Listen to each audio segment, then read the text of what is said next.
J'ai pris le protocole de bien vouloir accompagner son Excellence et je l'invite à prendre la parole devant l'Assemblée générale.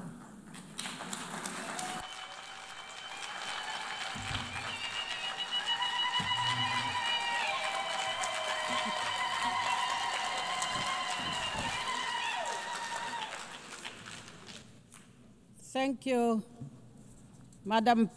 Merci, Madame la Présidente. Lorsque les fondateurs des Nations Unies se sont rassemblés il y a 80 ans, ils l'ont fait pour créer une organisation chargée, entre autres, de préserver les générations futures du fléau de la guerre, chargée de réaffirmer notre foi dans les droits humains fondamentaux, la dignité de la personne humaine et l'égalité de droits des hommes et des femmes et des nations grandes et petites, et de jeter les bases d'un système durable qui fait la promotion de la justice et du respect des obligations émanant des traités et du droit international. Certes, dans les décennies qui ont suivi, nous nous sommes retrouvés au bord du précipice de la guerre, mais l'ONU est à l'épreuve du temps, qu'il s'agisse de la décolonisation, de la promotion du droit à l'autodétermination, qu'il s'agisse de la prévention des conflits, de l'établissement de la paix, de l'acheminement de l'assistance humanitaire. L'ONU n'a eu de cesse de s'acquitter de son mandat dans des circonstances très complexes. C'est pourquoi la communauté internationale doit rendre hommage aux hommes et femmes courageuses qui, sous la bannière bleue de l'ONU, sont en première ligne des efforts de paix internationaux. Notre parcours sur la voie de l'indépendance est une des grandes réalisations de l'ONU. C'est face à cette organisation que nos prédécesseurs n'ont eu de cesse d'appeler à la fin du joug colonial d'apartheid en Namibie. Ils ont plaidé en faveur de notre liberté et de notre indépendance.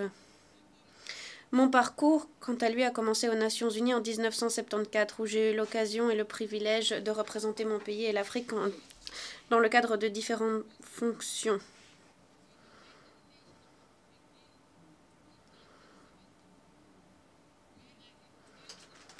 C'est depuis donc que j'ai le privilège de représenter mon pays et l'Afrique dans les différentes salles de cette organisation internationale distinguée. Aujourd'hui, j'ai l'honneur de me tenir face à vous en tant que 5e présidente de la République de Namibie. J'ai pour mandat de garantir la fourniture de services et de garantir la justice de tous les habitants de mon pays. En tant que femme, j'encourage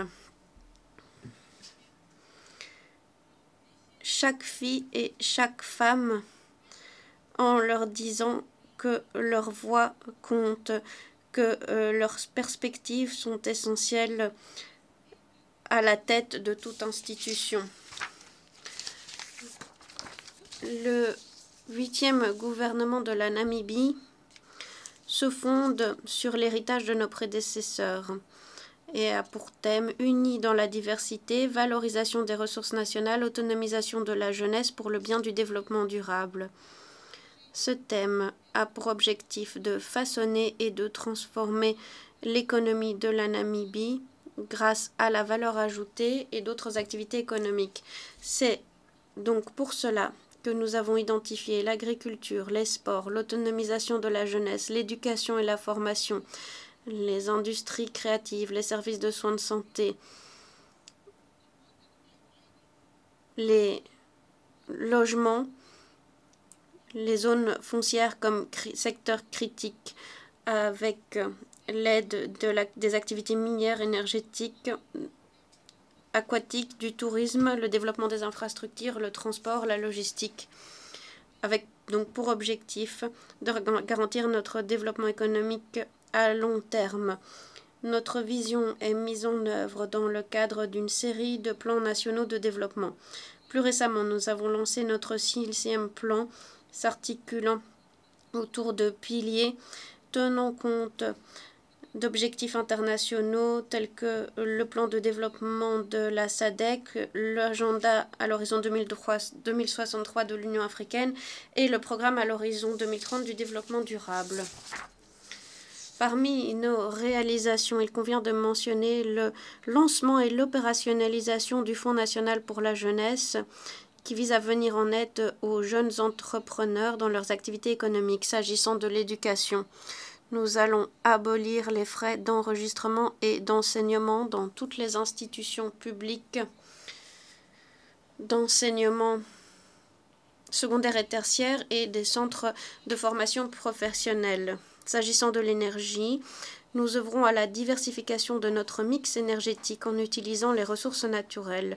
De plus, nous avons présenté notre pacte énergétique au Forum africain de l'énergie, ce qui nous permet d'avoir accès à des financements à taux favorables pour mener à bien des initiatives énergétiques nationales. Madame la Présidente, les changements climatiques dévastent nos territoires, assèchent nos rivières. L'instabilité internationale sape nos marchés et met en péril nos moyens de subsistance. Ce sont des symptômes liés les uns aux autres qui témoignent de la fragilité de notre système commun.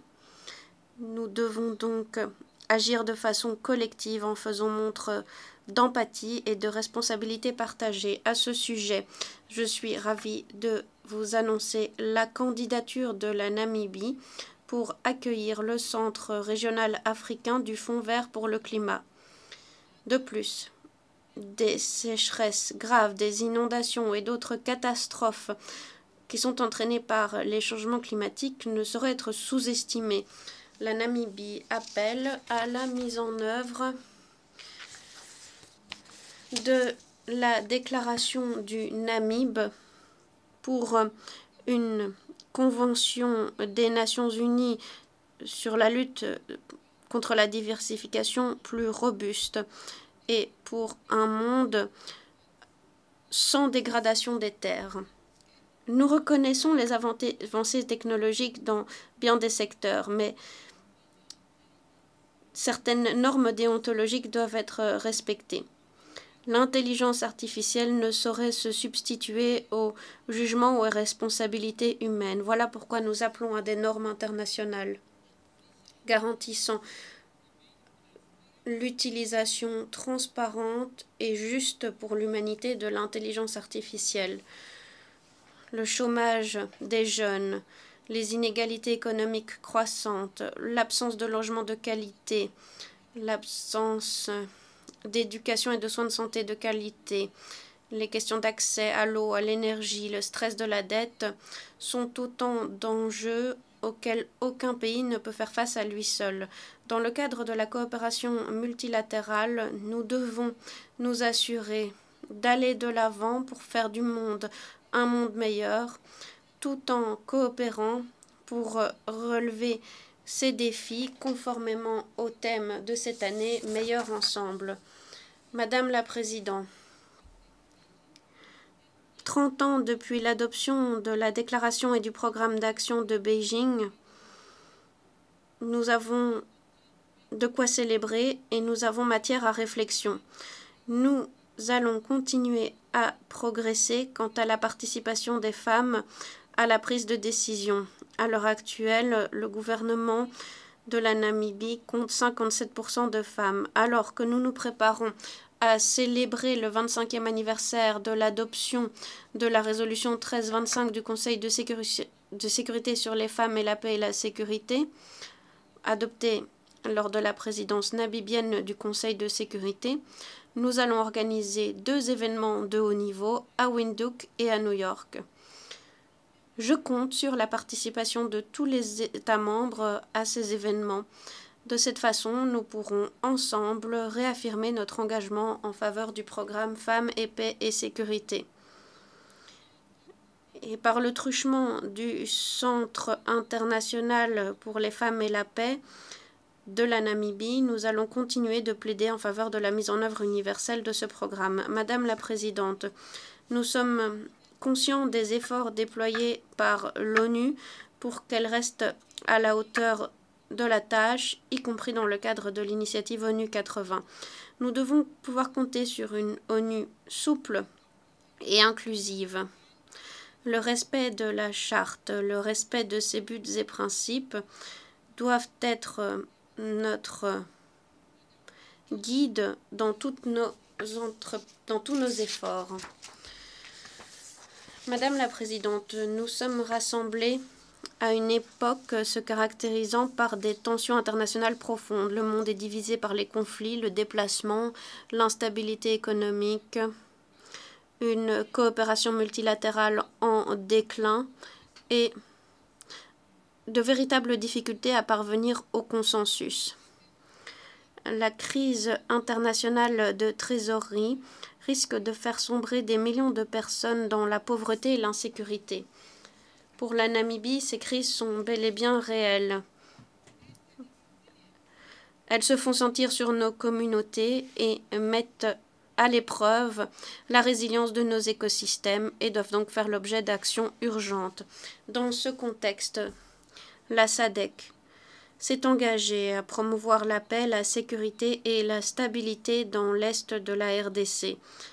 La Namibie salue les efforts déployés par l'Union africaine, la SADC et la CEA visant à harmoniser les processus de paix de Luanda et de Nairobi et à encourager le renforcement des questions politiques et sécuritaires de la région. Nous appelons le Conseil de sécurité et les bons offices du secrétaire général de l'ONU à contribuer aux efforts de négociation, aux initiatives de maintien de la paix, afin de régler tous les conflits, y compris ceux qui frappent différentes régions de l'Afrique.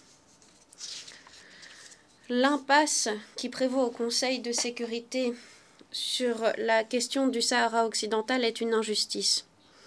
Plus de 34 ans s'est écoulé depuis l'adoption de la résolution 690 de 1991.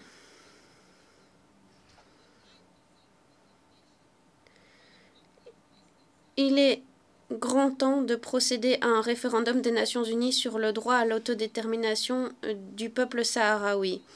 Cette année, nous pouvons célébrer le 20e anniversaire du consensus des Ulwini et de la déclaration de Sirte, qui, ensemble, constituent la position africaine commune au sujet de la réforme du Conseil de sécurité de l'ONU.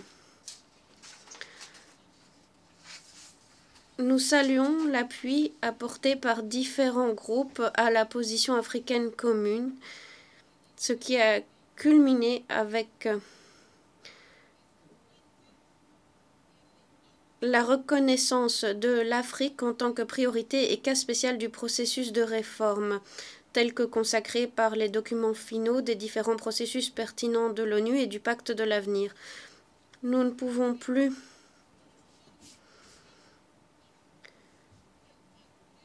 encore reporter les appels urgents à corriger l'injustice historique subie par l'Afrique et à garantir la représentation juste et équitable de ce continent au Conseil de sécurité. La Charte des Nations Unies a jeté les conditions nécessaires à la coexistence pacifique et l'harmonie entre nations. C'est pourquoi les mesures coercitives unilatérales ne sauraient être utilisées comme outils visant à saper la souveraineté des États. Il s'agit là d'une violation de la Charte et de ses buts et principes. À ce sujet, nous appelons à mettre fin à l'embargo illégal, économique, financier et commercial imposé au peuple ami de Cuba. Nous appelons à radier Cuba de la liste des États soutenant le terrorisme. Nous appelons à mettre fin aux sanctions illégales imposées au Zimbabwe. Nous sommes également vivement préoccupés par les menaces proférées contre le Venezuela. Nous appelons à la levée des sanctions et à la cessation des menaces à l'encontre de ce pays. Madame la Présidente, la commission d'enquête de l'ONU sur les territoires palestiniens occupés, y compris Jérusalem-Est, vient de publier ses conclusions qui confirment qu'un génocide est perpétré contre la population palestinienne. Malgré les dispositions cristallines des résolutions du Conseil de sécurité et de l'Assemblée générale et malgré les avis consultatifs de la Cour internationale de justice, la situation humanitaire à Gaza se détériore et l'accès à l'assistance humanitaire est grandement limité. Si nous ne parvenons pas à régler la crise à Gaza, il s'agira d'un véritable échec moral de notre époque. Nous appelons le Conseil de sécurité à parvenir au consensus et à contribuer à mettre fin à ce conflit de longue date entre Israël et la Palestine. Madame la Présidente, j'appelle à une réforme de fond de l'Organisation des Nations Unies. C'est plus important que jamais. Cette réforme nécessite de garantir la démocratisation de la gouvernance internationale, de faire entendre les plus marginalisés et de s'assurer que le droit international ne soit pas un outil de convenance, mais bien un moyen de protéger les plus vulnérables. La Namibie s'est engagée à honorer ses engagements et à respecter l'ordre multilatéral. Le respect du droit international n'est pas un simple devoir, c'est un impératif moral. Nous devons réitérer notre engagement en faveur des principes qui nous unissent, le respect mutuel, la résolution pacifique des différends et la solidarité face aux enjeux communs. Ne l'oublions pas. Même les plus petites nations ont une voix à faire entendre et lorsque ces voix sont entendues, la paix pérenne et la justice l'emporteront. Nous avons l'obligation de saisir cette occasion en or, de ne pas céder au désespoir et de faire le choix du renouveau. Nous devons restaurer l'espoir et garantir un avenir non pas caractérisé par la division, mais bien par l'unité et la préservation de la dignité humaine. Je vous remercie de votre attention. Au nom de l'Assemblée générale, je tiens à remercier la présidente de la République de Namibie,